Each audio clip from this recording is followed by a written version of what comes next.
tal amigos? ¿Cómo están? Bienvenidos a un episodio más de Desde el House. Les damos la más cordial bienvenida. Aquí estamos ya con el gusto de siempre, saludándolos. Es un gusto que estén con nosotros una vez más. Gracias por escucharnos, gracias por vernos. Y bueno, es un gusto saludar aquí a mis amigos, a Javi, Tachitas, a Hola Medina, amigo, amigo Gallardo. ¿Cómo estás? ¿Qué tal, señores? Buena tarde. ¿Qué tal? Es un gusto estar aquí Tardes. todos juntos. Y pues bueno, amigo, ¿qué pasó ahí con ese fondo? ¿Qué tienes ahí atrás? pues mira, la verdad es que tuvimos por ahí un detalle con la computadora, con mi computadora, entonces la verdad es que tuvimos un accidente y entonces por ahí no pudimos colocar toda esta parte del back, pero quería presumirles este bonito biombo que es una réplica de un Picasso, ¿eh? Entonces, pues que se vea bonito, ¿no? Que se vea el arte, que se vea la creatividad. Pero eso sucedió, amigo. Una disculpa, pero ya pronto resolveré ese detallito. Perfecto, muy bien. Oye, amigo Gallardo, ¿cómo vamos con los Eh, seguidores? ahí vamos, amigo. Llevamos 400 seguidores y pues ya prácticamente faltan 100. Ya está todo listo. En cuanto lleguemos a los 500, lo prometido es deuda. Vámonos Con las sorpresas, con la ¿eh? surprise. Con la surprise. Excelente, excelente, me parece muy bien. Amigo Medina, ¿cómo estás? Sabemos que estás atendiendo un evento. Así es, amigo, pues hoy nos tocó ya, afortunadamente, ya poder salir. Estamos realizando un evento y pues hasta ahora, pues creo que marcha. ¿Y cómo va Eso, todo? Javi. Pero sí, todo súper bien. Qué bueno, qué bueno. ¿Dónde andas? ¿Se puede En Los saber? Cabos, en Los Cabos, Ah, perfecto. ¿Cómo sufriendo. está el calorcito por allá? Pues como siempre, tocadito, ya sabes, ¿no? No estamos muy adaptados a la playa, pero pues, aquí estamos. Con Te razón te ves conozco. más bronceadito. Sí, ¿Crees? sí, sí, sí, sí. No, No, yo para creo que nada, es el amigo. foco que tiene, pero yo lo veo igual de doradito. Bueno, pues antes de comenzar, queremos dedicarle este programa a una muy, muy, muy querida amiga que lamentablemente antier falleció, pero que la queremos mucho, que nos va a guardar un gran lugar, que la vamos a extrañar. Queremos dedicarle este programa a Xiomara, Michio. Nos vamos a ver por ahí arriba algún momento. Te queremos Muy mucho, pronto. te vamos a extrañar y este programa va dedicado a esa gran mujer y a esa gran persona que se nos adelantó. Muchísimas gracias, Shio. Y para continuar con este programa y para que vean que sí le damos lectura y seguimiento a todos sus comentarios y sugerencias, hoy vamos a abordar dos temas que nos solicitaron, audio e iluminación. Para nosotros saben que es muy, muy, muy importante escucharlos y saber cuáles son sus necesidades, cuáles son esas espinitas que tienen, hacia dónde podemos dirigirnos. Y pues bueno, quisiera que abordáramos esos temas. ¿Tú cómo ves, amigo Gallardo? Pues de hecho, la iluminación, a contrario bueno, más bien al igual que todas las demás áreas, también ha tenido mucha evolución. Porque así como el audio tiene su protocolo Dante, como video tiene su protocolo de NDI, también la iluminación últimamente ha tenido, bueno, ya tiene rato el protocolo ARNET, pero últimamente ha surgido mucho auge todo a través de Ethernet. Pero pues también es bueno saber como que la parte histórica de cada área. Y bueno, pues ahora sí que yo creo que no hay mejor persona entre nosotros cuatro que al que le gusta poner como 20 móviles, 20 LEDs, su maquinita de humo, todo un espectáculo de luces en sus producciones. Y pues obviamente me estoy refiriendo al amigo Medina, ¿no? ¿Cómo ves, amigo Medina? ¿Qué tienes para hablarnos acerca de la iluminación? Cuéntanos. Muchas gracias, amigo, por tan bella presentación. Pues mira, la realidad es que no me considero un experto en iluminación así en operaciones, en operación, perdón. Prácticamente el gusto por esta rama nace a raíz de lo que les comentaba en el primer programa, ¿no? El llegar a un show en donde, como tú bien lo dices, tienes muchas luminarias, tienes muchos equipos y el cual poderle sacar el jugo y transmitir ciertas cosas complementado con el video y que te hacen tocar ese tema sentimental de la gente y llegar a ese, vaya, a ese sentimiento en donde al final de cuentas transmites lo que el cliente te está pidiendo o el artista quiere transmitir, ¿no? En mi descripción personal, si le pusiera una descripción a la iluminación, yo diría que es el conjunto de dispositivos que se instalan para producir ciertos efectos de luz, tanto prácticos como decorativos. Les voy a contar un poquito sobre la historia de la iluminación. En este caso, pues, esto trata realmente desde la época de las cavernas, ¿no? Tenemos que empezar por entender que con la descubrición del fuego, en donde al final de cuentas el hombre aprendió a dominarlo, en el sentido que desarrolló y utilizó él mismo para calentarse, para cocinar, después como foco de luz. ¿De qué te ríes, amigo? Por favor. Entonces, el origen va desde esta época.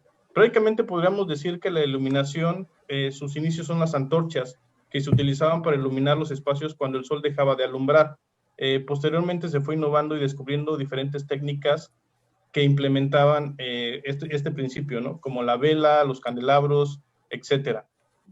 El fuego desapareció como fuente de iluminación cuando en 1879 Tomás Alva Edison inventó la primera lámpara, foco eléctrico.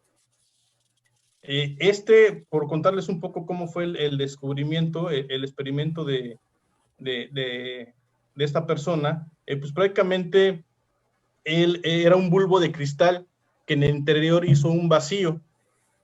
Así, obviamente, al no tener oxígeno, se evita la combustión.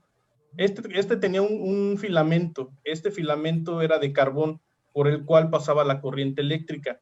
Y el filamento oponía resistencia al paso de esta corriente, y por ello se hacía la incandescencia. Obviamente encendía, y así consiguió la luz. Este experimento a él, la primera vez, después de ciertas pruebas, cuando lo logró, el primer foco logró estar encendido cerca de 48 horas. Aproximadamente, información más, información menos, pero realmente es lo que está en libros, ¿no? Realmente esto fue como un detonador para hacer pruebas consecuentes en base a este principio, ¿no? Nuevas técnicas, el cómo acoplar. Y aquí entra otro punto, otro tema muy importante, porque en conjunto ya se conocía en ese entonces toda la teoría de la parte óptica, los espejos, los lentes. Y entonces, obviamente, aquí cuando se acopla con el tema de la luz, de las luminarias, ayudó mucho a que el rendimiento de esta nueva fuente y la estabilidad del foco luminoso. Obviamente aquí se empiezan a detonar, perdón por repetir mucho esa palabra, pero el principio de Tomás Alva Edison, donde al final de cuentas, después de varios ejercicios que se realizaron y por varias personas, en 1853 es cuando, 1883, por primera vez se inaugura un sistema de iluminación escénica totalmente eléctrico. Entonces, aquí prácticamente este tema de iluminación, enfocándolo a nuestro negocio, a nuestro business, empieza en la parte teatral, ¿no? En donde al final de cuentas la necesidad de iluminación en las obras de teatro que había principalmente en la ópera europea, que es donde fue el detonador del tema del teatro, empiezan a surgir estas tecnologías en donde al final de cuentas fueron también basadas a las necesidades que tenían. Entonces, seguido de esto, empezaron a salir gran variedad de luminarias con diferentes funciones que obviamente cubrían cada uno de los elementos que se necesitaban dentro del teatro, ¿no? Aquí entra mucho el tema también de lo que se quiere expresar en ese sentido, de las cosas que suceden en una obra. Posteriormente, al tener ya esas necesidades, anteriormente únicamente era una luz que no se le medía la cantidad de incandescencia o vaya, ¿no? La intensidad que podía emitir, ni cómo recortar o qué cantidad de espacio querías cubrir con una luminaria. Entonces, aquí es donde el segundo detonador empieza a surgir y empiezan a surgir elementos como son los focos elipsoidales, que obviamente ese es el más común y el más utilizado para acentuar. También es conocido como un lico. Realmente es el que se puede ajustar, tiene un haz de luz bastante estrecho y es el que actualmente sigue vivo para la gran parte de la industria. Para todos los que nos dedicamos a esto, sabemos que con un lico podemos iluminar a un ponente, iluminar al escenario, ¿no? También existen los seguidores que es el equipo que va justamente, como su nombre lo indica, siguiendo al artista, siguiendo a la persona que si en determinado momento tiene movimiento, este equipo la puede ir siguiendo, ¿no? Obviamente ahorita ya hay nuevas tecnologías, pero basándonos en ese principio, siempre teníamos que tener una persona que estuviera teniendo el seguidor, ¿no? También existen los fresneles que es un foco con un borde de haz de luz un poco más suave que el elipsoidal, pero que al final de cuentas es más, muy parecido y puede ir de estrecho a ancho. También tenemos el par-4 o el reflector parabólico. Se utiliza para un baño donde se pretende una luz brillante y concentrada.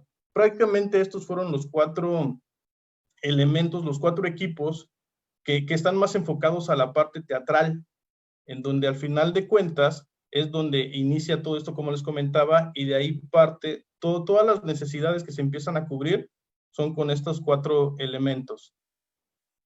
Posteriormente, en el tema del teatro, empiezan a tener esa necesidad de cubrir o de posicionar estos equipos en base a los requerimientos del director, ¿no?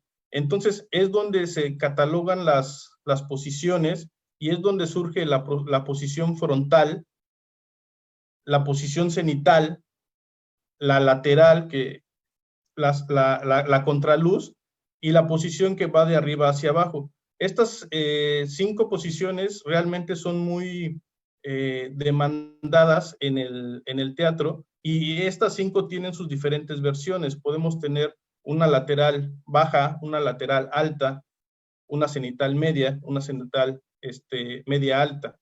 Son diferentes aplicaciones dependiendo a lo que se quiere llevar. Aquí hay un tema bastante complejo que va muy enfocado al tema del arte. Es el propósito visual, involucrar los ámbitos o las principales funciones de la luz. ¿Qué es lo que se quiere transmitir? ¿Qué es lo que se quiere generar? Y obviamente aquí estamos, o más bien se divide en 6 etapas o 6 ramas que obviamente hay que identificar cuando un diseñador de iluminación está sentado con el director, y obviamente en una obra de teatro, estas 6 funciones hay que tenerlas muy claras. La primera es un rol estético. Obviamente esto aplica para cualquier tipo de escenario. Esto corresponde a un estilo. ¿Cómo se utilizará? Prácticamente es ponerlo bonito, embellecer un poco los elementos que tenemos. Obviamente aquí va acompañado de ciertos factores escenográficos que complementan esta parte. La segunda son las atmósferas. Es uno de los factores de la calidad en el sentido que qué tipo de luz vamos a necesitar para generar un cierto ambiente. Es decir, en conjunto con la temperatura, nosotros podemos hacer que a lo mejor cuando un actor está hablando sobre un tema sentimental, una luz, una atmósfera que genere ese tipo de sentimiento, obviamente es lo que hace expresar o que lleva a la obra más allá de únicamente narrar o de que algo suceda arriba del escenario, ¿no? También tenemos el impacto directo sobre nuestro estado de ánimo. En este caso, es mediante luz expresamos el sentimiento que se quiere generar en el escenario. Obviamente podemos, en base a colores, como lo sabemos en la teoría de los colores, cuando tú tienes cierto color, tú generas ese impacto en el sentido de si tienes un color azul general, a lo mejor estás demostrando un poquito de inseguridad o de sentimientos encontrados. Esto va muy de la mano con el director, cómo lo escribió, cómo desarrolló la obra, y en conjunto con el diseñador van atendiendo todo este tipo de escenas, ¿no? Sabemos que en el teatro hay muchos cambios de escena, muchos cues, muchos lapsos en donde vamos cambiando, no necesariamente la parte escenográfica, sino más bien jugamos con todos estos elementos de iluminación. También existe la composición del espacio. Este es generar un efecto pintoresco a base de colores. Prácticamente es tener formas y el ambiente, que aquí ya nos estamos metiendo un poco con la escenografía, teniendo gobos, teniendo a lo mejor una decoración que hay que ponderar, ciertos elementos que nos ayudan a todos estos, a vestir, a cobijar prácticamente al actor, ¿no? Otro de los puntos es la información, dar cuenta de los datos necesarios para comprender el hecho dramático. Es decir, la obra lleva una fluidez. Cuando nosotros vemos una obra de teatro y generalmente hacen referencia al título de la obra, nosotros necesitamos tener esa información presente en la audiencia, saber que al final de cuentas estamos con un tema sobre la mesa, que aunque el actor se desvíe un poco, que la obra llegue a tener ciertos elementos, al espectador siempre le tenemos que recordar ese principio, esa información que a lo mejor está puesta en el escenario y que a lo mejor con una luz dedicada a estos elementos podemos tener esa información que se genera.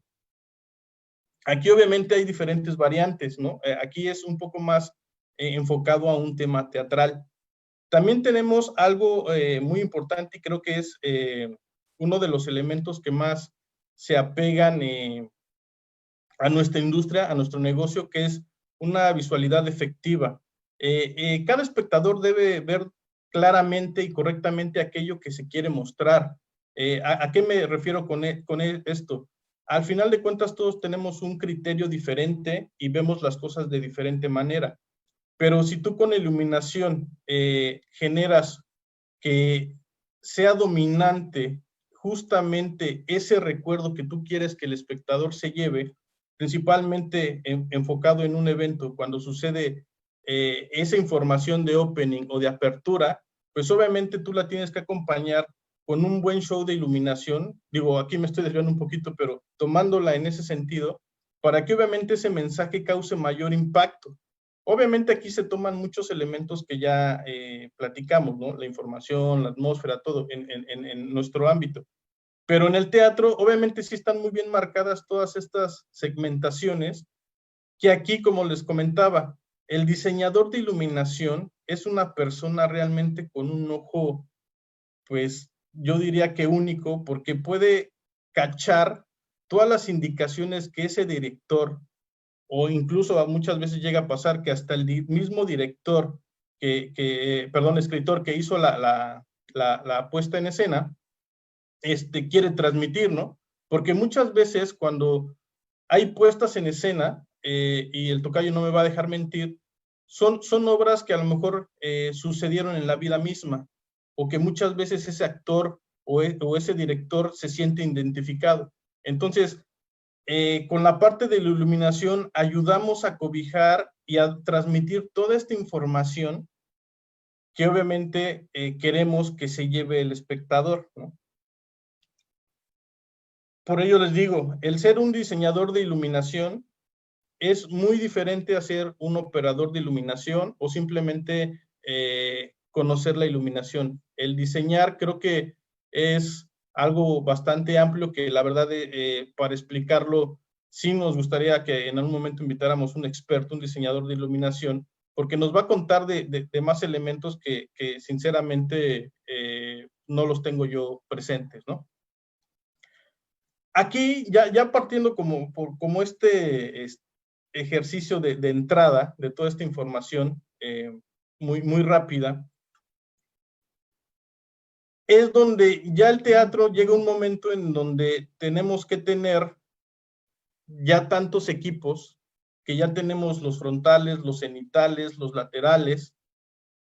¿Cómo empezamos la comunicación? Anteriormente, pues a cada uno de estos equipos se les asignaba un canal, ¿no? Un canal, y ahí vamos un poquito a lo que explicaba Gallardo al inicio, ¿no? En el mundo de la iluminación, actualmente se utilizan varios protocolos, entre ellos el DMX, ¿no? Que es obviamente la comunicación que existe entre los equipos, que es un digital multiplex, que por cada canal teníamos una luminaria, ¿no? En ese sentido, los equipos que se manejaban en el teatro. Pero hoy en día la tecnología ha avanzado tanto, surge el LED, surgen los equipos robóticos, que la comunicación empieza a ser cada vez más demandante. ¿Y a qué le llamo más demandante? Cada uno de los equipos empieza a tener más canales de información. En ese sentido, un equipo robótico puede llegar a tener hasta 24, 36, 48 canales DMX. Bien sabemos que un DMX se compone de su composición, o vaya, como lo manejamos en el mundo de la producción, son por universos, ¿no? ¿Cuántos universos vas a utilizar para tal show, no? Cada universo consta de 512 canales, donde ahí tú podrías meter los diferentes equipos. Pero como el mundo de los equipos obviamente ha venido de menos a más, hay equipos, como les digo, ya tenemos 36, 48 canales por equipo, entonces en algún momento pensamos que ya tener un universo y poder controlar esta cantidad de equipos iba a ser suficiente, pero hoy en día pues sabemos que no. Hoy para un show, un universo, pues la verdad es algo muy limitado. Aquí es donde obviamente empiezan a salir tecnologías que nos hacen la vida más simple, porque se empezaron a tirar cantidades de cable para poder cubrir o abastecer la comunicación entre un equipo y otro, y es donde nace el protocolo ARNET, que prácticamente es cables Cat5, que esto nos ayudan a tener que distribuir varios universos sin la necesidad de tener que estar tirando tantos cables, y que la comunicación entre los equipos pues va a ser igualmente efectiva.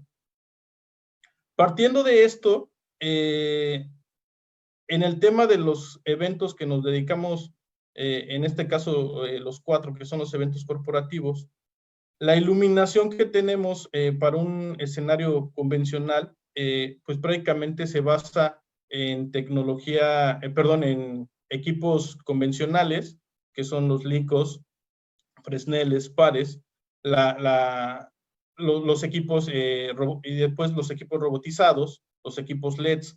Entonces, el tener este conjunto de equipos,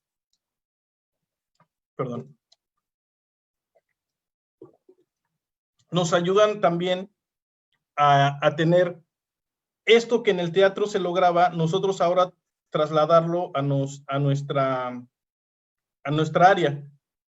Prácticamente nosotros muchas veces nos limitamos en poner, ¿cuántos equipos vas a poner? 1, 2, y aquí, como les digo, muchas veces nuestra limitante va a ser el presupuesto. Realmente, ¿qué es lo que necesitas para bañar bien un escenario?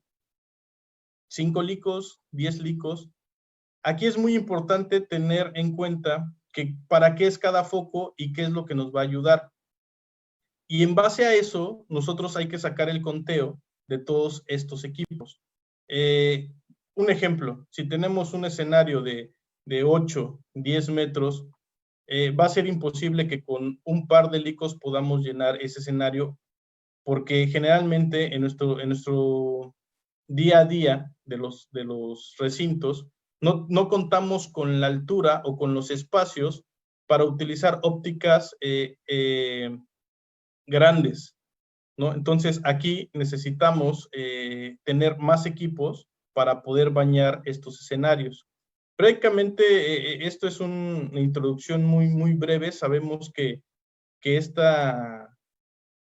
tema es muy amplio y que, como todo, poco a poco iremos destapando, iremos invitando a mucha gente que nos ayude a nutrir toda esta información. Así es, tocayito. Digo, en esta parte era contarles un poco esa parte de la historia. Posteriormente entraremos más a detalle con cada uno de los equipos. De hecho, Gracias, aunque no parezca el tema de la iluminación, también es bastante extenso, al igual que el audio, al igual que el video. Nada más que no sé por qué razón también nunca como que se entra mucho en ese tema, pero tienes para hacer muchos diseños. El cableado se ha modernizado por la carga, que antes obviamente eran cargas monstruosas las que se ocupaban. Ahora con la tecnología LED pues ha disminuido bastante esa parte. Y bueno, muchos tipos de iluminarias para hacer diferentes efectos.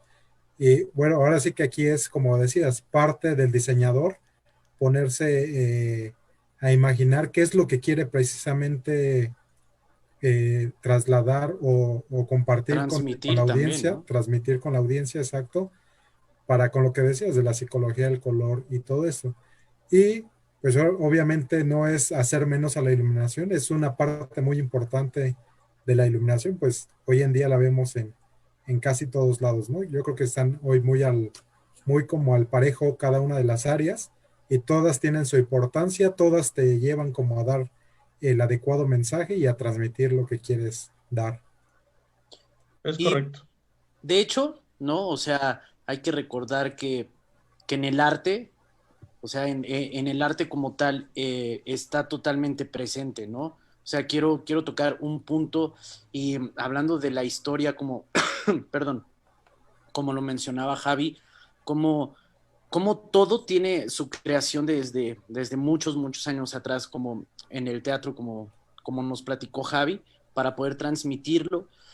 Hay un movimiento plástico que a mí me gusta demasiado, que es el impresionismo. El impresionismo como tal se desarrolló a partir de la segunda mitad del siglo XIX, en Normandía principalmente, pero su característica principal, a muy grandes rasgos, era el intento de plasmar la luz, o sea, era la impresión visual, cómo la luz jugaba con el ambiente y cómo impregnaba toda esta parte de iluminación y el juego de sombras, que a final del día, hoy en día, seguimos utilizándolo en toda la parte de creación del contenido, no necesariamente que esté presente, o sea, sabemos que en el evento, que en el show está presente toda la parte de iluminación, pero cuando creamos de una forma digital todo el contenido y los ambientes, que aparte tienes que pensar que van a ir acompañados de un diseño de iluminación en vivo, tenemos que saber cómo le está pegando la luz a los elementos para poder diseñar todo esto y que sea lo más real posible o que vaya completamente ad hoc con toda la parte que estamos viendo en vivo.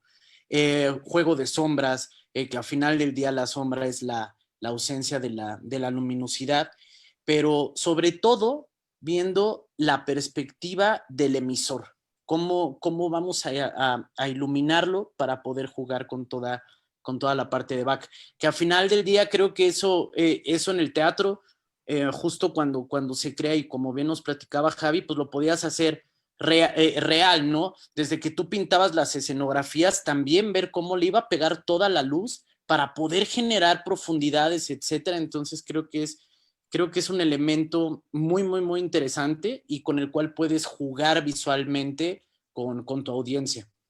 Como bien Creo dices, que o sea, La iluminación es toda un arte, no nada más es poner luminarias por poner, Exacto. sino todas y cada una de las luminarias deben de tener un propósito en específico. Por eso yo creo que hay que Exacto. invitar a nuestros amigos a que nos comenten a través del Facebook o a través de WhatsApp qué es lo que para ellos significa la iluminación y cómo es que han visto la evolución y si tienen algún tip, algún problema que por ahí se les haya presentado y lo podemos resolver, con mucho gusto les vamos a ayudar. ¿Alguna duda? También está aquí nuestro experto, el Javi. Y bueno, para tocar el segundo punto de nuestro programa, ¿qué les parece si hablamos un poquito sobre el audio? Entonces quiero darle el micrófono a nuestro amigo, a mi amigo Esteban Fong. Cuéntanos un poquito sobre el audio, amigo. Gracias, amigo. Pues mira, para comenzar me gustaría que recordáramos o bueno, poner en claro qué es un sistema de audio, porque tenemos muchos sistemas de audio, algunos más complejos de otros, pero al final de cuentas todos cumplen el mismo objetivo, que es amplificar, distribuir y transmitir un mensaje, ¿no? Y para los amigos que no conozcan o no estén muy empapados del tema, voy a mencionar rápidamente los elementos que conforman un sistema de audio o lo que yo llamo lo que sería la cadena del audio, ¿no? Se conforma de 4 elementos, que sería el primero, nuestra fuente emisora, que la mayoría de las veces es una voz, es un instrumento musical. Esa es nuestra fuente emisora. Después tenemos nuestro transductor de entrada, que es un transductor. Rápidamente es un elemento que convierte de un tipo de energía a otro tipo de energía. En este caso, por ejemplo, un micrófono es un transductor que convierte de energía acústica a energía eléctrica. De ahí nuestro tercer elemento sería la parte de procesamiento, que es donde conocemos todos ya consolas, equipos periféricos, procesadores, etcétera. Toda esa parte donde modificamos y alteramos ciertas cosas de nuestra señal queda dentro de procesamiento. Y finalmente tenemos nuestro transductor de salida, que es ahora a la inversa, de una señal digital, una señal eléctrica, convertimos en una señal acústica en la mayoría de las veces. Si no, bueno, puede ser una señal análoga, una señal digital, hay diferentes tipos de transductor. Pero bueno, ahora que ya sabemos qué elementos conforman un sistema de audio, te voy a explicar rápidamente para mí cuáles son las 3 cosas o elementos principales de un sistema de audio, ¿no? Para mí lo primero sería la inteligibilidad, que sea inteligible, es decir, que se entienda lo que se quiere decir, que tenga una cobertura adecuada, como segundo punto. Y el tercero sería que suene lo suficientemente fuerte, con un buen rango dinámico y sin distorsión. Pero bueno, vamos por partes. ¿Qué es inteligibilidad? Bueno, quiere decir que se entienda, que lo que estamos hablando, lo que estamos transmitiendo, sea claro para nuestro oyente, ¿no? Ya sea una voz, sea un pasaje musical, aunque la mayoría de las veces tiene que ver con la voz, sea entendible, llegue sin alteraciones a los receptores del mensaje. Es decir, si decimos hola, buenas noches, hola, buenas tardes, tal cual se escuche y se entienda hola, buenas noches, hola, buenas tardes, y no otra cosa, ¿no? Por ejemplo, en un sistema de audio de voceo, en un edificio o en un sistema de emergencia, pues es fundamental que lo que se diga se escuche de la manera más clara posible, ¿no? Porque hay vidas en juego con ese sistema, ¿no? Es por poner un ejemplo. O en un concierto o en una conferencia, pues por más bonito que esté la escenografía, las luces, el lugar, todo el show como tal, si el mensaje no es claro, si no se entiende lo que se está diciendo, pues la experiencia es mala y eso pues es frustrante para el espectador, para la audiencia. Hay que aclarar que hay factores externos que influyen también en la inteligibilidad. No todo es del sistema, hay factores como el eco, como la reverberación, o inclusive la misma inteligibilidad original, es decir, la dicción del que está hablando, ¿no? Si no se le entiende ahí hablando en corto, pues mucho menos se le va a entender a través de un sistema. Pero en resumen, podemos tener el equipo de super última generación, lo más moderno, y puede sonar súper fuerte, lo que quieras, pero si no se entiende, pues de nada sirve, ¿no? Por eso para mí ese es el punto uno, que sea inteligible. Luego mencioné la cobertura. Con cobertura me refiero al área que tenemos que cubrir o al área donde se debe de escuchar nuestro mensaje, ¿no?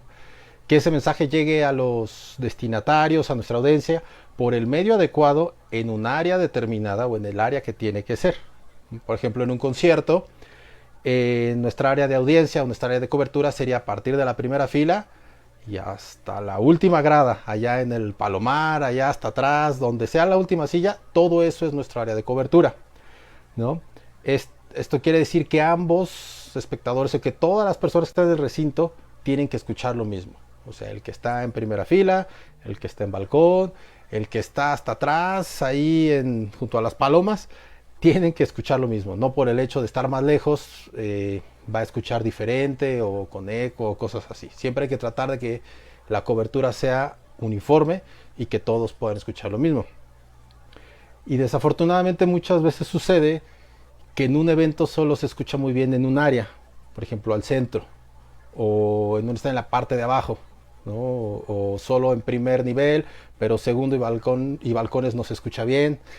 Y eso afecta la experiencia del usuario final, ¿no? Eso afecta la experiencia, la manera de disfrutar el show de los asistentes. Y por lo mismo, pues echa a perder el trabajo de todas las demás áreas, ¿no?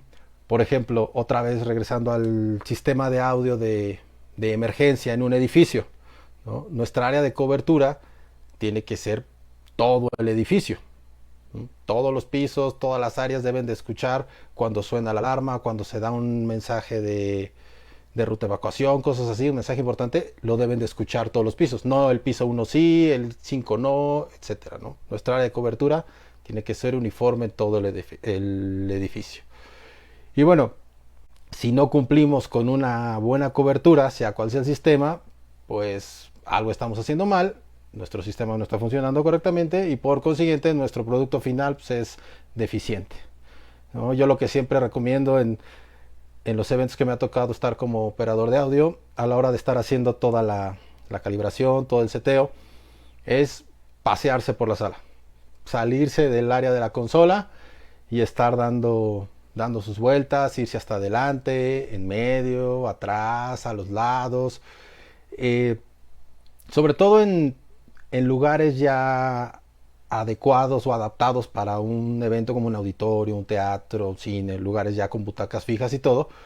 Es muy fácil identificar los lugares donde va a estar la gente, pero en recintos como explanadas o inclusive salones de hotel que son adaptados para una conferencia, yo siempre recomiendo pasearse por todo el lugar aunque no haya sillas, porque por experiencia ha pasado que de repente llegó más gente de la esperada, quieren abrir una nueva sección y porque pensamos, bueno, ahí en la esquinita no creo que pongan sillas, o de este lado creo que no va a pasar nada, a lo mejor descuidamos esa zona. ¿Y qué sucede? Que el organizador decide meter más gente ahí y entonces luego estamos corriendo.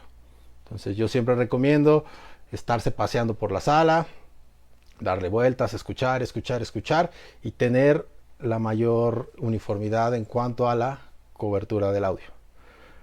Y por último, bueno, que suene lo suficientemente fuerte. ¿A qué me refiero con esto? No que sea estridente, sino que el sistema de audio o nuestro sistema de audio mínimo suene 30 decibeles por encima del ruido ambiente. ¿Qué me refiero con ruido ambiente? Todo lo que es aires acondicionados, ruido de fondo, ruido de cocina, el bullicio de la gente, etcétera. Dependiendo cuál sea nuestro evento, dependiendo cuál sea nuestra aplicación en ese momento del sistema, tiene su ruido ambiente, ¿no? Por ejemplo, en eventos corporativos que normalmente se realizan en hoteles, todo nuestro ruido de fondo puede ser el ruido de cocina, el ruido de lobby, o si hay un evento en el salón contiguo, o si estamos en unas oficinas, nuestro ruido de fondo pues es todo lo que está sucediendo al lado. Entonces, ¿cómo sabemos nuestro nivel de ruido, pues muy fácil, hacemos una medición. En base a esa medición, por ejemplo, si nuestro nivel de ruido arroja una medición de 60 decibeles, nosotros nos vamos 30 arriba, es decir que nuestro sistema de audio tendría que mínimo sonar a 90 decibeles para que nuestro mensaje pueda llegar claro, sea entendible y sea a un nivel adecuado para nuestros oyentes, ¿no? En esta parte de nuestro nivel de presión sonora, ahí necesitamos que también tenga el sistema un rango dinámico amplio, o que tengamos un rango dinámico con el cual trabajar. ¿Para qué? Para que podamos hacer ajustes cuando haya cambios o incrementos en el ruido de fondo. ¿Qué quiere decir? Que a lo mejor nuestro ruido de fondo antes de empezar la sesión, regresando al ejemplo de una sesión en un hotel, una sesión corporativa, nuestro ruido de fondo quedamos que era de 60 decibeles, pero de repente entró la gente muy emocionada, muy feliz, muy alegre, y nuestro ruido de fondo se va a 70 decibeles, por poner un ejemplo.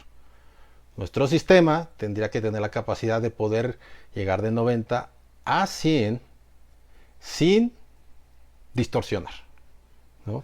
Sin pasar por distorsión, que nuestro rango dinámico nos permita hacer esos ajustes y lo más importante, que no haya distorsión. La distorsión no siempre se da al final, es donde la escuchamos, en la parte final de la cadena, pero podemos estar distorsionando en los diferentes elementos del sistema.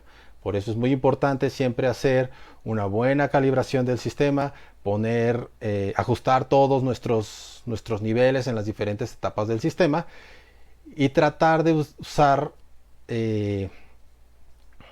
¿cómo se llama? El mismo tipo de conexión, el mismo tipo de equipo, y tratar de usar los menos equipos periféricos posibles, porque mientras más equipos vamos metiendo, son más ajustes que hay que hacer, lo cual puede al final alterarnos nuestro resultado, ¿no? Entonces, debemos recordar que como operadores de audio, eso sí me gusta siempre recordarlo, somos responsables de los oídos de todas las personas que están en el show o en nuestro evento en ese momento. Entiéndase, espectadores, gente de producción, el talento, el artista, etcétera. Los oídos de ellos son nuestra responsabilidad. Entonces, por lo tal, hay que cuidar siempre nuestros niveles de presión sonora, ¿no? O sea, no tener una presión sonora óptima. Tenemos 120 decibeles, ya estamos llegando al umbral del dolor del oído. Entonces, siempre hay que cuidar nuestros niveles de presión en los eventos. ¿Cómo podemos darnos cuenta del nivel de ruido? Como ya lo mencioné, pues hacemos un análisis. ¿Cómo ajustamos un sistema? Bueno, actualmente la tecnología nos permite ya muchas herramientas para hacer todo este proceso de una manera más fácil. Podemos usar un RTA, un analizador de espectro. Hacemos nuestra calibración del sistema ya con equipos de cómputo más especializados. Pero lo que yo digo, aunque sea como de la vieja escuela, y varios colegas estarán de acuerdo conmigo, que siempre, a pesar de toda la tecnología, un par de oídos y nuestro material de escucha, una pieza musical, unas canciones que conocemos ya, sonarlas en el sistema y tratar de detectar si hay algún cambio a como normalmente escuchamos esa pieza musical y hacer esos pequeños ajustes, ¿no? Siempre digo que todos estos aparatos nos facilitan la vida, pero a la hora de hacer el ajuste o la ecualización de la sala, ya dejar todo a punto, siempre es bueno nuestros oídos. No confiar al 100% en los equipos, porque ¿qué va a pasar el día que el equipo no jale, el equipo se trabe, no funcione? Si no tenemos nuestros oídos entrenados, si no practicamos esa parte de hacerlo oído, bueno, pues nos vamos a complicar un poquito si en algún momento nuestros equipos electrónicos llegan a fallar. Pero bueno, para lograr todo lo anterior, ya para no extenderme tanto, para lograr inteligibilidad, para lograr buena cobertura y una buena presión sonora, creo yo que todo parte de una buena planeación y un buen diseño del sistema. ¿A qué me refiero con esto? ¿O cómo lo logramos? Pues involucrándonos de lleno en el show, ¿no? preguntando, acercándonos, siendo partes del proceso de planeación. Y hay algunas preguntas básicas que podemos hacer. La primera es, ¿qué vamos a hacer? ¿No? ¿Qué tipo de show es lo que vamos a hacer? ¿Qué es lo que corresponde en esta ocasión? A lo mejor es un concierto, a lo mejor es una obra de teatro, a lo mejor es un evento corporativo, pero bueno, ¿qué es lo que va a ser? Y considerar al mismo tiempo todos los elementos. Porque luego sucede, es una conferencia nada más. Sí, pero antes de presentar al ponente, al speaker, va a haber un mariachi. Al terminar viene un DJ, o en medio va a haber un show de magia, etcétera, qué sé yo, ¿no? Entonces, siempre investigar qué vamos a hacer, qué tipo de show es, y considerar siempre todos los elementos, todo lo que necesitemos. Después, mi siguiente pregunta sería, bueno, ¿dónde lo vamos a hacer? ¿No? La mayoría de las veces el recinto ya está seleccionado, entonces, bueno, hay que llegar a trabajar en un recinto que ya está armado. En otras ocasiones tenemos la posibilidad o de recomendar un lugar o formar parte de la decisión final del lugar. Ahí, pues bueno, siempre tomando en cuenta qué conviene para la mejor, el mejor rendimiento de nuestro sistema de audio. Por ejemplo, si tenemos opción de escoger un salón con cierto tratamiento acústico o una bodega con techo de lámina, pues bueno, tratar de que la balanza se incline al salón con tratamiento acústico, ¿no? Y no el salón con techo de lámina, que nos puede traer ciertos problemas. A eso me refiero con tratar de participar en la decisión de escoger el recinto. Si no podemos y ya el recinto se seleccionó, bueno, investigar muy bien todos los elementos que hay si es que no conocemos el lugar, ¿no? En el caso de sistemas fijos, como sistemas ya de instalación, todo eso, bueno, nuestra área de trabajo sabemos que es el edificio, o es la casa, o es la oficina. Nada más sería investigar el sistema que vamos a instalar, qué tipo de sistema va a ser, un sistema de emergencia, un sistema de audio principal, un sistema de audio secundario para una videoconferencia, etcétera. Y en base a eso, pues bueno, procedemos a todo lo demás, ¿no? A la planeación, etcétera. Pero bueno, regresemos al tema de eventos en vivo, que es lo que nos compete. Aparte de los recintos, de dónde lo vamos a hacer y qué vamos a hacer, qué elementos tenemos a favor y qué elementos juegan en contra nuestra, ¿no? Por ejemplo, es un evento al aire libre en la playa, que considerar factor viento, factor humedad. Si es un evento, por ejemplo, en una plaza pública, una explanada, pues hay que considerar factor ruido, permisos, etcétera. Estamos en un salón de hotel y a lo mejor nuestro evento es una sesión de, no sé, de meditación, de yoga, pero al lado tenemos una fiesta, todo lo que da. Entonces, si no tenemos presente esos elementos, podemos tener problemas a la hora de nuestra ejecución, ¿no? Ya después, con toda esta información, pasamos a con qué vamos a hacer, ¿no? ¿A qué me refiero? A nuestro equipo, nuestra propuesta. Podemos ya con toda esa información empezar a proponer el tipo de consola, la cantidad de micrófonos, el sistema de audio que necesitamos. Todo eso ya empieza en la parte de planeación. Ahí entra algo importante, que es el presupuesto. Ya una vez que tenemos todo nuestro wish list, bueno, hay que ver para qué nos alcanza, ¿no? O para qué le alcanza al cliente. Ya empezamos a hacer ajustes, pero hacemos ajustes en base a lo que ya conocemos, a toda la información de los recintos. Por eso es indispensable siempre tener una comunicación muy abierta y directa con productores, el organizador, meeting planner, la agencia, el diseñador, vendedores, arquitectos o toda la gente que esté en el proyecto, según sea el proyecto, ¿no? Siempre teniendo la mayor información nos va a evitar sorpresas y malas experiencias, ¿no? Porque al final de cuentas, si algo falla, es la producción o el del audio, ¿no? No es de que, es que el recinto, es que, bueno, si sabías, ¿por qué no lo dijiste en su momento?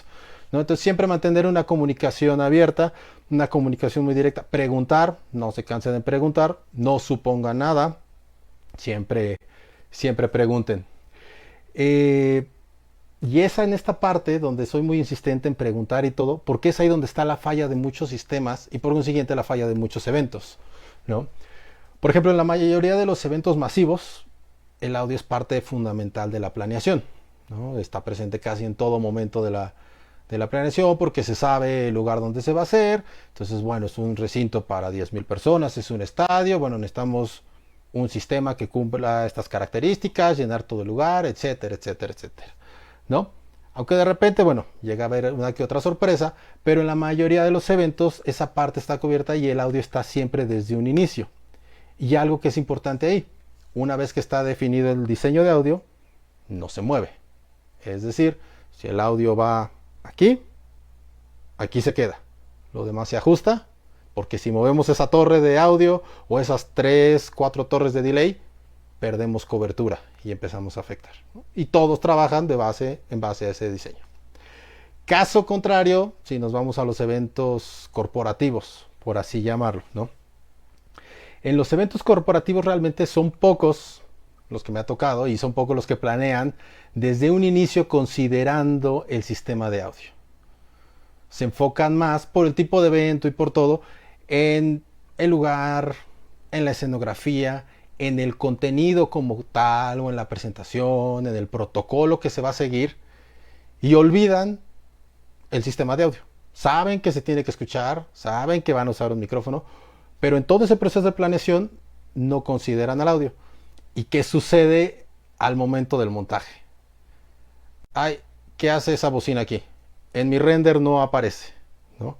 O ¿por qué esto está aquí? No me gusta, nunca lo consideramos, etcétera, etcétera. O la información que se le da a la casa productora, a la compañía de audio es nada más, es una conferencia. Y la compañía llega con cierto equipo, pero resulta que es insuficiente, porque sí son 100 personas, pero divididas a lo mejor en 3 niveles, ¿no? Porque caben 25 en un salón, 25 en otro y 50 en otro. Ahí están las 100 personas, sí, pero divididos en 3 áreas. Entonces el equipo que llevas es insuficiente, no es el adecuado y eso implica que estés corriendo de último momento.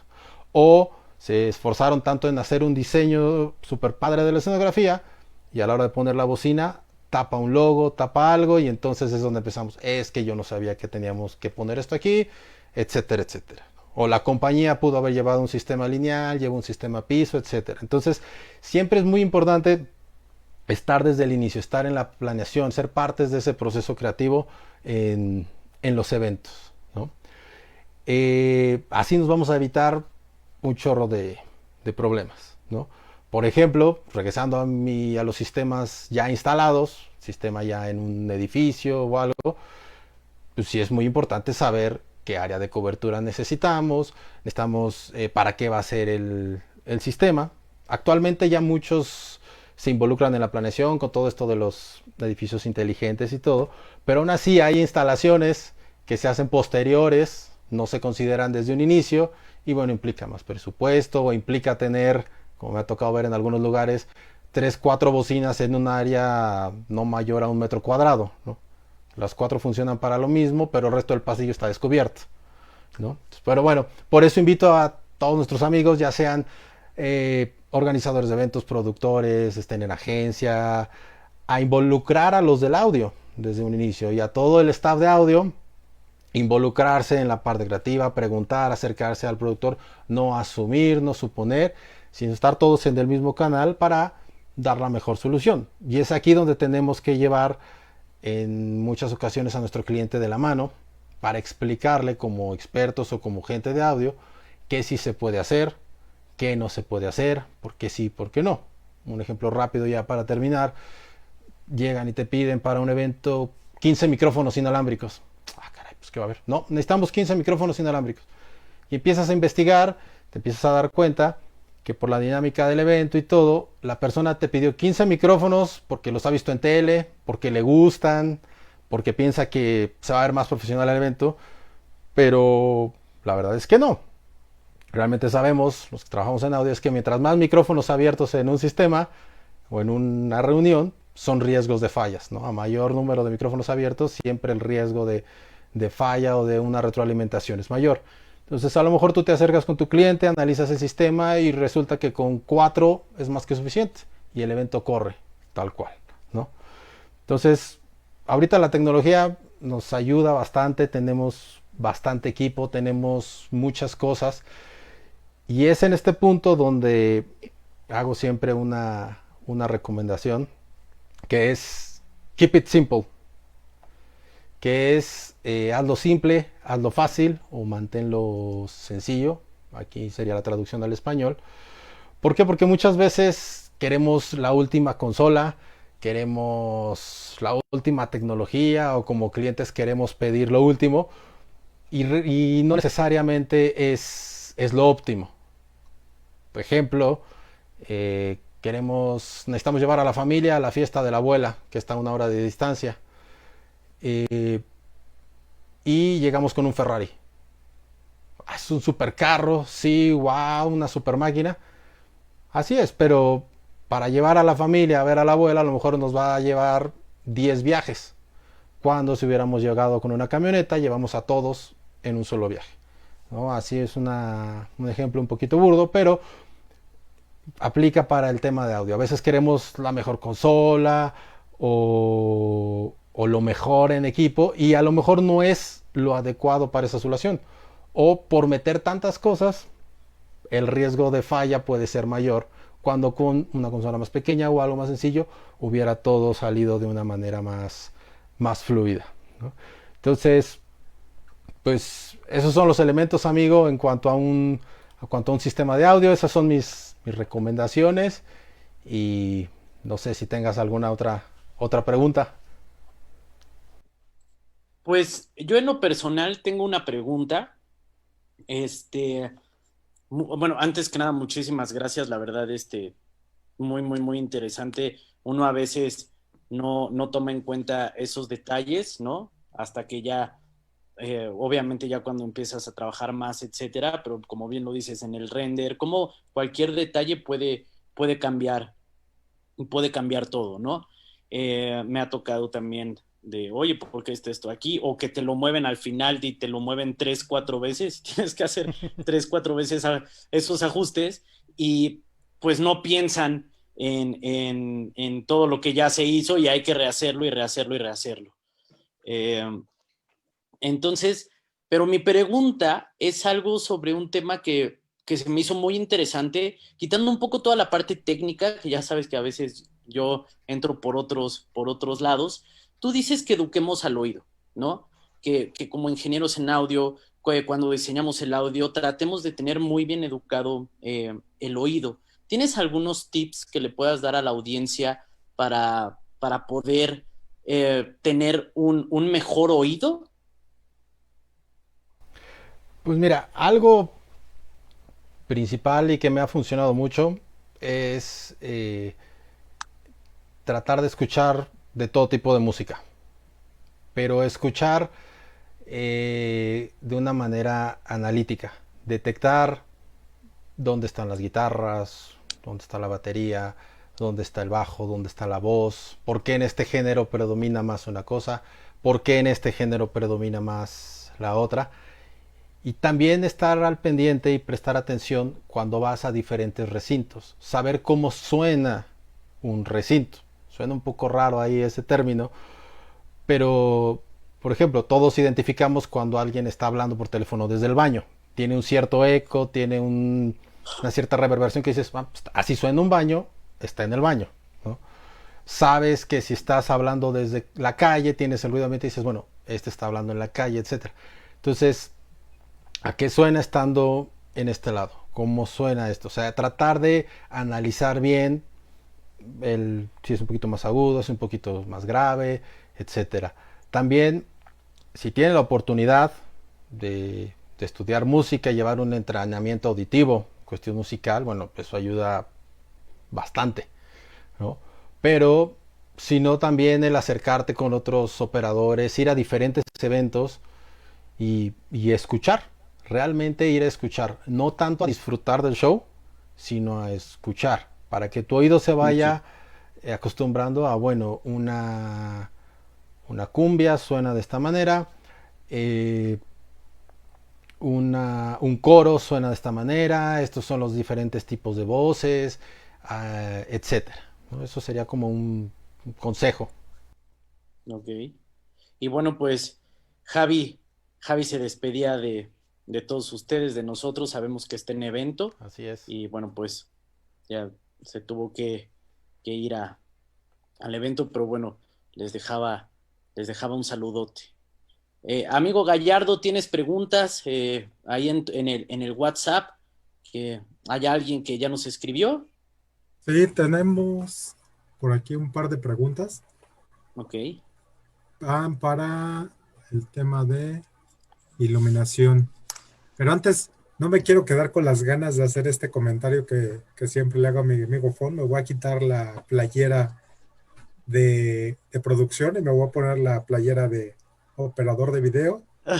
Pues amigo, acuérdate que el audio hasta en los carritos de tamales hay, entonces con que suene, con eso basta. ¿Para qué tanta matemática y tanto problemática de esto? Ay, amigo, ¿qué te puedo decir? Mientras no saques los píxeles de tu cabeza, no entrarán los decibeles. Bueno, pues vamos ahora con las preguntas que tenemos aquí en el WhatsApp de Jorge Serrano. Es con la parte de audio. Dice, ¿qué canción recomendarías tú para hacer la prueba de audio? Bueno, es que ahí hay muchas. Realmente, primero es una que tú conozcas, ¿no? Porque muchas veces, tal persona usa esta canción, la voy a usar, pero nunca la has escuchado. Entonces, si no conoces la canción, ¿cómo vas a saber cuáles son los niveles, dónde está, en ciertos matices, cómo están esos ciertos detalles que a lo mejor en el sistema que tienes ahorita instalado no los detectas, en otros sí? Entonces, si no conoces la canción, pues de nada sirve, ¿no? Lo principal sería una canción que te guste, que esté bien grabada, que no tenga compresión, evitar el MP3, porque con toda la compresión que tiene, bueno, pues perdemos mucho rango dinámico de la canción, ¿no? Entonces, por ejemplo, yo uso Hotel California, yo uso algunas de Toto, Phil Collins, alguna de algunos grupos de jazz, algunas de rock, diferentes Foo géneros Fighters. también. ¿Eh? Foo Fighters, te he escuchado muchas veces con los Foo Fighters. También. Entonces, pero son canciones que ya conoces, que sabes cómo suenan y entonces puedes detectar que a lo mejor en ese sistema, no escucho los platillos que normalmente deberían de ir ahí, ¿no? O no escucho, esta voz suena diferente, etcétera, etcétera. Entonces, si no conoces la canción, pues de nada va a servir. Y yo aquí agregaría, aparte del MP3, porque me ha tocado, que quieren hacer la prueba con su teléfono conectado mediante un sistema Bluetooth. Entonces también el Bluetooth nos No. pega bastante. Entonces de preferencia es un audio que sea bien, o sea, de formato WAP, que no tenga, ¿cómo se llama? Compresión. Sí, la menor Y que compresión. sea la conexión, que sea una buena conexión directa a la consola, preferentemente de cobre. O si ya tienen la opción de audio digital por medio de fibra, pues que mejor. Exactamente, ¿no? De preferencia usar una interfaz para conectar nuestro dispositivo, nuestra computadora a la consola. Ok. Y tenemos otra pregunta de David Morales, de Querétaro. Esta es para iluminación. Dice, ¿por qué en algunos lados se ve más rojo la persona cuando se está viendo en pantalla? Bueno, pues ya mi amigo Medina tuvo que salir a su evento y creo que me corresponde responder esta pregunta. ¿Por qué en algunos lados? Ok, esto tiene que ver mucho en la combinación, no solo de la iluminación, sino también con la parte de videoproducción. Si la videoproducción o las cámaras no se calibran de acuerdo al tipo de iluminación que tienen, a los grados, que son grados, perdón, vas a tener este tipo de situación. Sabemos que hay grados 3200, 5600, todo este tipo de grados. Entonces, si tus cámaras no las ajustas al tipo de grado que estás manejando de tu iluminación, puede ser que la persona, como dices, se vea muy roja o al contrario, se vea muy azul.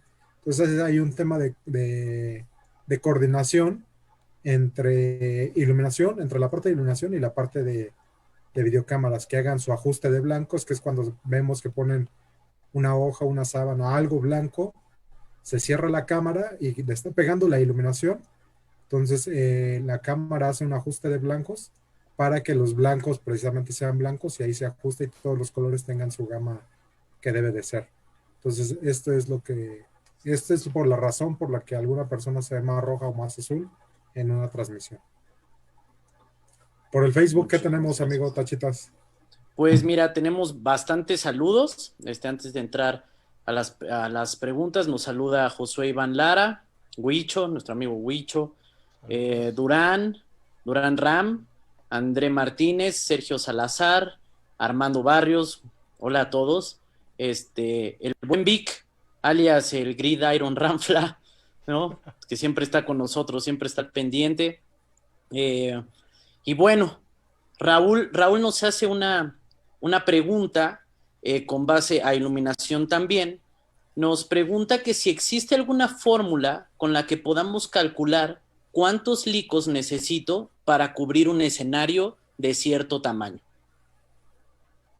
Sí, sí existe una fórmula, no la tengo en la mente, la investigo y te la mando, amigo Raúl, directamente, pero tiene que ver con el tipo de grado, depende de la iluminación que estés ocupando, si es lico, si es par 4, depende del frost del par 4 o depende el lente de lico que hay sabemos que hay de 19, 50, 5 grados. Entonces, obviamente, esto es la apertura que va a tener tu lente en relación con la distancia que tienes de tiro. Es muy similar a la parte de proyección.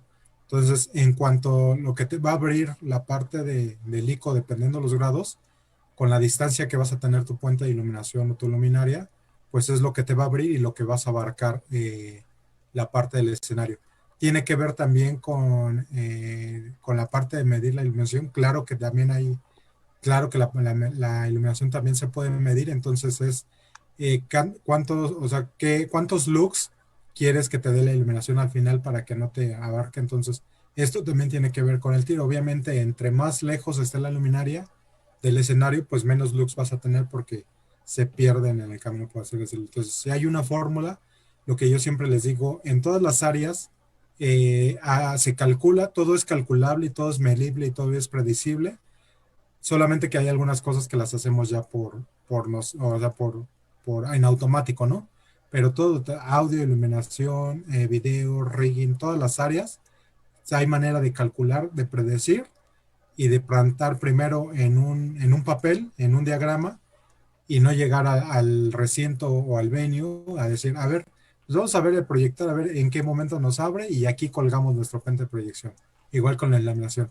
Vamos a ver a cuánto nos abre para aquí. No, todo es predecible siempre desde papel y esto te ayuda a tener una buena planeación de tu evento para que llegues al evento prácticamente a ejecutar. Pero la respuesta concreta es sí hay una fórmula, no la tengo en la mente, una disculpa, y te la hago llegar. La tengo por ahí en mis apuntes, te la hago llegar para que la tengas disponible para tus producciones. Muchas gracias, amigo. Gracias, Raúl. Tenemos otro saludo de Rafael Vargas, de Carlos Manuel Reina, de López Montserrat, y tenemos 2 comentarios de Isaac Salvador Martínez. Isaac Salvador Martínez Portales nos comenta, tocando el tema de audio. Yo pienso que tenemos que ser conscientes como operadores, pero también el productor tiene que darnos las herramientas que solicitas. Pone literal, ni tanto que queme el santo, ni tanto que no lo alumbre. A veces nos piden hacer maravillas y hay muy pocas herramientas. Yo creo que, como lo mencionaba Funk, una constante comunicación, ver desde la creación que se está realizando, tener una buena comunicación con el productor y para poder también uno como operador transmitir las necesidades, ¿no amigo? Exacto. Sí, saludos ahí a Isaac, al buen amigo Pechugas. Saludos, gracias por ponerte en contacto con nosotros. Sí, muy cierto, ¿no?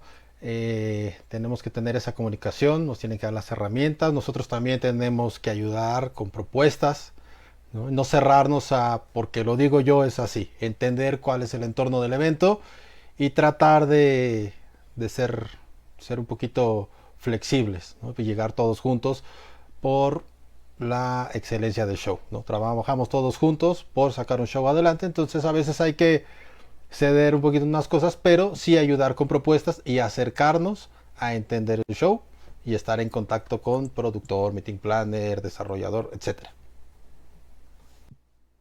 Muchísimas gracias, amigo. Tiene otro comentario, el Pechugas. Yo creo que por lo que estaban platicando de acá hasta en los tamales, dice, el oído crítico es cosa como de operadores. El grueso de la gente solo sabe que se escuchó bien o se escuchó mal. Ese es el trabajo, que la gente lo disfrute. En el caso de AB es que el mensaje llegue.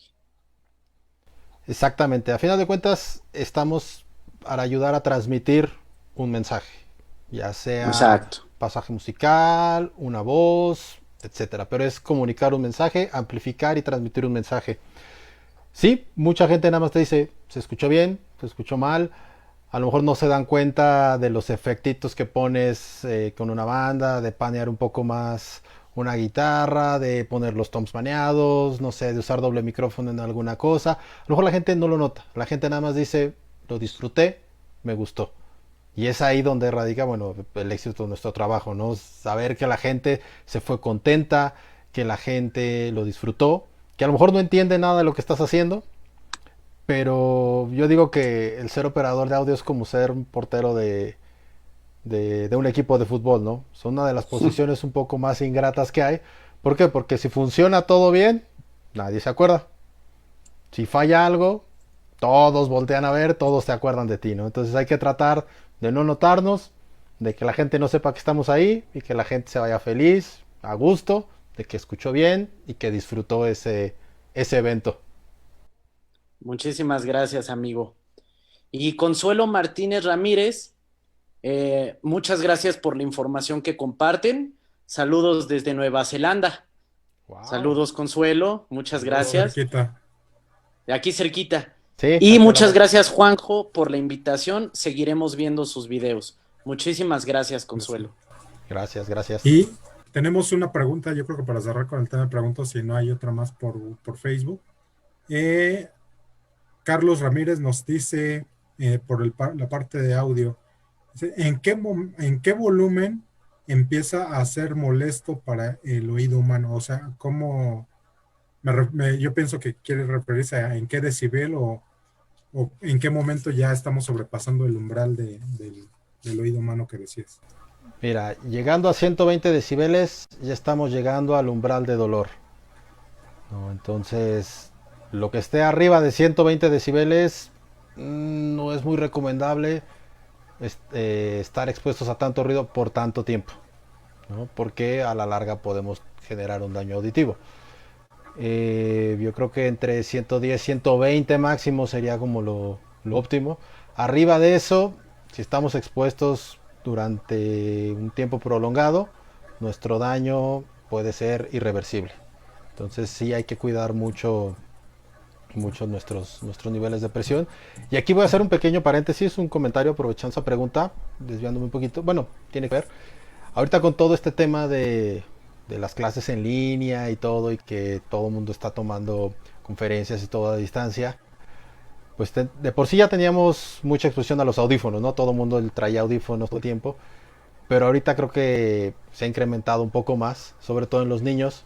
Entonces yo les diría a los papás o a los que tengan niños cercanos que cuiden el volumen con el que sus hijos están escuchando esas clases o están escuchando videos, etcétera, porque a menor edad los niños tienen un rango de audición más amplio que los adultos, pero si constantemente están expuestos a niveles muy altos de presión sonora, el daño puede ser irreversible a muy temprana edad, ¿no? Conforme vamos creciendo vamos perdiendo audición, es normal, nuestro rango de audición se va reduciendo, pero podemos acelerar ese proceso si estamos expuestos a ruidos muy fuertes y no cuidamos nuestro oído. Entonces los papás sí cuidar, estar al pendiente de los niveles que usan sus hijos cuando traen los audífonos. Y otro tema que a lo mejor mucha gente dice que no tiene nada que ver es cuando dicen, bueno, me pongo un audífono y me quito el otro. Realmente eso no ayuda en nada, al contrario, te haces más daño en el oído. ¿Por qué? Porque estás forzando tu oído a igualar el nivel de entrada del otro para que tus sonidos estén lo más parejo, ¿no? Entonces estás generando un mayor daño. Es todo un tema científico que podríamos explicar más adelante en otro programa, pero sí, como recomendación, cuiden los niveles en lo que usan sus audífonos. Aquí me gustaría como complementar esa parte que dice, yo tengo un caso verídico en el estado de Michoacán, una persona muy cercana a nosotros. El niño nació perfectamente, sin ningún problema, todas las pruebas las pasó, pero ¿qué pasa? Que a los 3 meses de edad se le ocurre a su papá llevarlo a la fiesta del pueblo y se ponen a un costado de donde está la banda a tocar, bueno, donde iba a tocar la banda, y empieza evidentemente la banda con tamborazos, y no fue inmediato, pero a partir de este suceso, el niño tuvo problemas psicomotrices y bueno, hasta la fecha no se puede recuperar y ya no se va a poder recuperar de esto, pero todo partió de que estuvo a un costado de la banda y la banda inició con un tamborazo y un platillazo, le afectó el oído, le afectó el cerebro y bueno, pues hoy desafortunadamente sufre de problemas psicomotrices a raíz de este exceso de volumen. Wow, Wow. qué triste historia, pero sí, hay que cuidar mucho, mucho nuestros niveles con los que escuchamos nuestros audífonos o en general, ¿no? Cuidar los ruidos, cuidar nuestros oídos. Muchas gracias por ese consejo. La verdad es que no todos lo llevamos a cabo siempre. O cuando te dicen, oye, bájale, que se escucha hasta acá y traes audífonos, ¿no? Entonces, muchas gracias, amigos. Y pues bueno, es el momento de despedirnos. Muchísimas gracias por estar con nosotros. Gracias por sus preguntas, por sus saludos, por los comentarios. Escríbanos, recuerden, ¿cuántos nos faltan? Cariño, 100 personas nada más. 100 personitas. 100 personitas para llegar a los 500 seguidores y darles esa sorpresa tan esperada que desde el programa 3 estamos prometiéndoles. Entonces ya casi llegamos Falta poco. para todas sus sorpresas. Muchísimas gracias. Escríbanos en Facebook. Pueden suscribirse a nuestro canal de YouTube. Por WhatsApp siempre estamos contestando sus preguntas, sus inquietudes. Si tienen alguna propuesta para los próximos programas, los tomamos en cuenta por completo. Si de repente quisieran que tuviéramos algún invitado en especial, también coméntenoslo, créanos que tomamos en consideración todas sus opiniones. Y bueno, pues muchísimas gracias por estar un programa más desde el house, un programa más entre amigos. No se pierdan el próximo miércoles a las 6 de la tarde, nuestro programa número 6, ¿no? Ya el 6. Muchísimas gracias. Sí. Y bueno, pues un saludo enorme, amigos, algo que quieran decir. No, nada más agradecer a todos por escucharnos, por vernos, por escribirnos. Síganse poniendo en contacto con nosotros. Estaremos dando respuesta a todas sus inquietudes, sus comentarios. Y gracias. Muchísimas gracias. Gracias. Que tengan buena noche. Nos vemos.